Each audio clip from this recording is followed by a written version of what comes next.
অনেক শাশুড়ি মনে করেন ছেলের প্রতি তার ভালোবাসা যেন তার বৌমার কারণে কমে যাচ্ছে, তাই তিনি অবচেতনে প্রতিদ্বন্দ্বী মনোভাব পোষণ করেন। কিন্তু এই চিন্তা পুরোপুরি ভুল। বাস্তবে ছেলের জীবনসঙ্গী আসার পর তার প্রতি ভালোবাসা এবং দায়িত্ব আরো বেড়ে যায়, কারণ তখন সে আর কেবল একজন সন্তান নয়, একজন স্বামীও বটে। যদি শাশুড়ি তার বৌমাকে নিজের মেয়ে মনে করেন, তার প্রতি আন্তরিক ভালোবাসা দেখান, তাহলে সম্পর্কের মধ্যে যে দূরত্ব, যে শীতলতা তৈরি হয় তা অনায়াসেই দূর হয়ে যায়। অনেক সময় দেখা যায় সংসারের মধ্যে ছোটখাটো বিষয় নিয়ে তিক্ততা সৃষ্টি হয়, যেমন বৌমার রান্না করার ধরন, বা বৌমার পোশাক পরার ধরন, বা বৌমার সংসার সামলানোর কৌশল।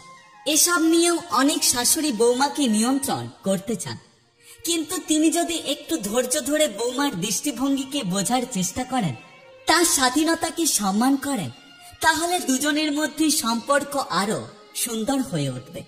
আমাদের সমাজে এখনো প্রচলিত আছে বৌমাকে কষ্ট দিলে কিংবা তাকে কঠোর নিয়মের মধ্যে রাখলে সংসারে নাকি অনেক সুখ আসে, কিন্তু এটা একেবারেই ভুল ধারণা।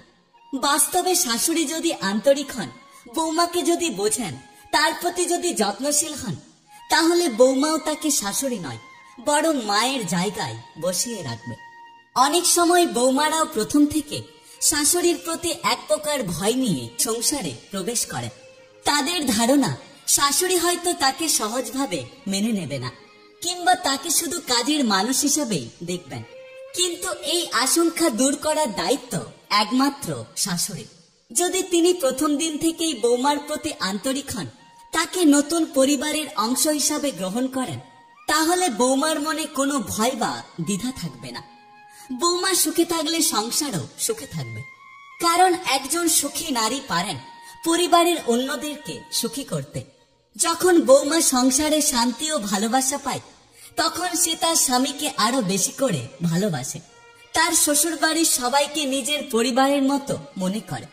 অন্যদিকে যদি তাকে অবহেলা করা হয় বা কটূক্তি করা হয় বা তার নামে মিথ্যে সমালোচনা করা হয়, তাকে বারবার অহেতু অপমান করা হয় বা তার কাজের বারে বারে ভুল ধরা হয়, তাহলে তার মন বিষিয়ে ওঠে এবং সংসারের জন্য একটা ক্ষতিকর প্রভাব ফেলে।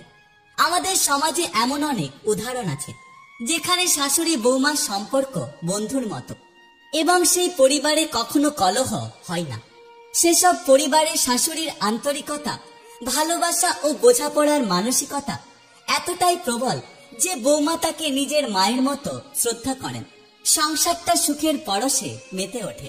আর যেসব পরিবারে শাশুড়ি কঠোর এবং বৌমার সাথে খারাপ আচরণ করে, সেসব পরিবারে অশান্তি লেগেই থাকে।